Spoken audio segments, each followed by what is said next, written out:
$4 billion changes hands before sunrise. 18 months later, 300 workers are sent home. 7 years after that, you sell the same company for $6 billion, and the room calls you a hero. But the debt sat on the company. The money came from teachers and firefighters saving for retirement, and every missed forecast landed on a real human life. Today, the life you are about to experience is the titan of multi-billion-dollar buyouts. At 4:17 in the morning, high above Manhattan, you sign the final page. An American manufacturer, founded a century ago, is now yours. Dawn has not broken, but the applause has already begun. The company is 90 years old. It has 12 factories stretching from the industrial Midwest to the Carolinas, and thousands of employees whose towns were built around those gates. You have visited only 2 plants, yet your model already claims to know every dollar of cash the business will generate for the next 7 years. Chapter 1. The Promise of Capital. The real story began 18 months earlier. You carried the same pitch into public pension funds, university endowments, insurers, and family offices. Behind the institutions were teachers, firefighters, nurses, and retirees who would never know your name.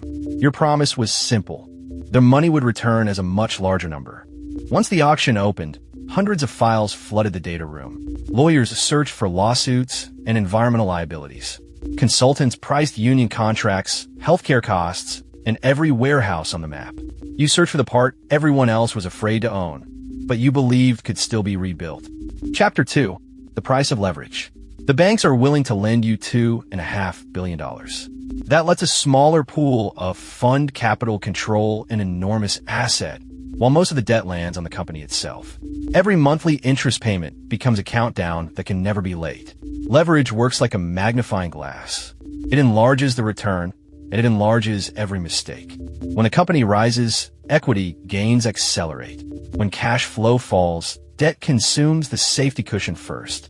At the final investment committee meeting, 12 people sit around a long table.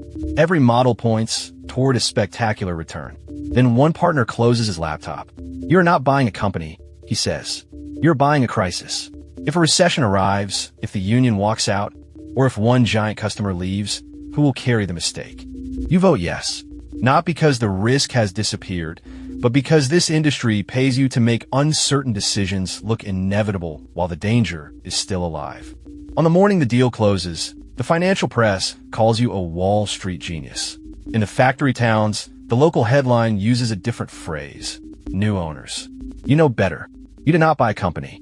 You bought a 7-year exam with a deadline. The banks wait for interest. The investors wait for returns. The management team waits for a new direction. Union locals, suppliers, mayors, and thousands of families across 12 factories wait for you to decide which promises survive and which promises existed only inside the presentation. During the first week, you walk the oldest production line with the chief executive. Some machines are nearly as old as the people repairing them. The maintenance crew finds problems by listening to the sound of the steel, not by reading sensors or dashboards. Chapter 3. Cash is oxygen. Your plan for the first 100 days contains 130 tasks. You sell and used land. You renegotiate supplier and labor contracts. You shut 2 lines that lose money. And you order every department to treat cash like oxygen. You watch the cash conversion cycle. How long inventory takes to become an invoice, and how long that invoice takes to become cash again. The numbers begin to improve, but the cost suddenly has a face. On a Friday morning, the plant manager tells 300 people their jobs are gone. By noon, the union hall is full. Local television trucks are outside the gates, and protesters gather in the rain. Some raise their fists. Some hold their coworkers and break down in tears. You watch the entire meeting through a video feed. When the call ends, the plant manager does not move. He just stares into the dead screen. When you finally get home, your child is already asleep. A reheated dinner waits under the kitchen light. You do not tell your family how much cost you removed that day. You only say the deal is going well. In year 3, you acquire a smaller competitor. 2 purchasing systems become 1. Duplicate warehouses close. Market share rises, and so does the multiple in your model. Synergy is not simple addition. It means cutting repeated costs until the same assets produce more revenue. The board begins to speak about victory. Inside the fund, people call it the perfect case study. Investors ask about an exit. Banks volunteer to lend even more, and one partner suggests borrowing against the recovery to pay the fund an early dividend. You say no for now. You sit in larger and larger meeting rooms and notice that the number of empty chairs keeps growing. Chapter 4. The Covenant Line. In year 5, the economy suddenly turns cold. Within 2 weeks, your largest customer cancels its orders. 3 production lines go dark on the same night. Energy prices surge at the same time. A model that looked safe becomes useless almost overnight. Interest coverage begins to approach the red line inside the loan agreement. Interest coverage does not measure your wealth. It measures how many times operating income can pay the interest bill. That red line is not a metaphor. Cross it, and the banks can rewrite the rules. Now the banks make the calls after midnight. They no longer ask about your next acquisition. They demand weekly cash reports. For the first time, you understand that control can be taken back by a number. The banks give you 48 hours to deliver a plan. 2 choices remain: cut more jobs or risk default and lose the entire company. The model can calculate the result. It cannot decide which cost is the greater failure. This is not a clean choice inside a spreadsheet. It is a decision about which people will receive the loss.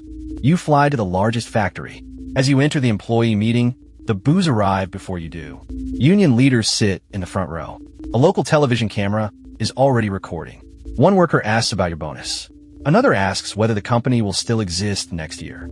The last employee asks only this: if this is success, why is everyone in this room afraid? This time, not one slide of your presentation can answer for you. For the next 6 months, you practically live in the office. You cancel the dividend. You delay expansion. You sell non-core divisions. You meet the union leadership without cameras. And you force the management team to admit the weaknesses that optimistic forecasts had kept hidden. Sensors go onto the factory machines. Inventory falls. Downtime shrinks. The veteran supervisor who resisted the transformation becomes the most important teacher for the new system. After 18 straight months, the first green number finally appears. The company starts breathing again. In year 7, cash flow recovers and buyers return. An American rival, a European industrial group, and another buyout fund. This time, the people on the other side of the data room are studying you. Every closed line, labor agreement, and rescued contract becomes a paragraph in your transformation story. Chapter 5. The $6 billion exit. The final offer is $6 billion. Sale proceeds repay the banks first. Then the pension funds, endowments, and other investors receive their capital in return. Only what remains reaches your carried interest. Recover the same amount 1 year earlier, and the internal rate of return changes completely. In private equity, time is also a cost. When the documents are signed, investors receive their profit. Management receives bonuses. And you receive enough money to change the lives of several generations in your family. Everyone rises to applaud. They call it the most beautiful transaction of your career. At the exact second the cheering peaks, a message from your child lights up the phone. Are you really coming home this weekend? Final chapter. What must never be sold. The elevator doors close slowly. The celebration remains on the other side. For the first time, you ask yourself what a winner actually is. The person who sells at the highest price? Or the person who still knows what must never be sold? The elevator reaches the lobby. You do not return to the party. You reply to your child with one word: yes. Then you cancel the weekend flight that would have taken you to inspect the next target. On Saturday morning, you sit beside the field. Your phone keeps vibrating, but this time you leave it alone. Your child runs over and asks only one question: will you come again next week? You do not promise forever. You simply place next Saturday at the top of your calendar. A person who buys and sells companies worth multiple billions of dollars becomes very good at assigning a value to everything. Only then do you understand the final rule. When everything has a price, your life is defined by what you are still willing to protect from the market.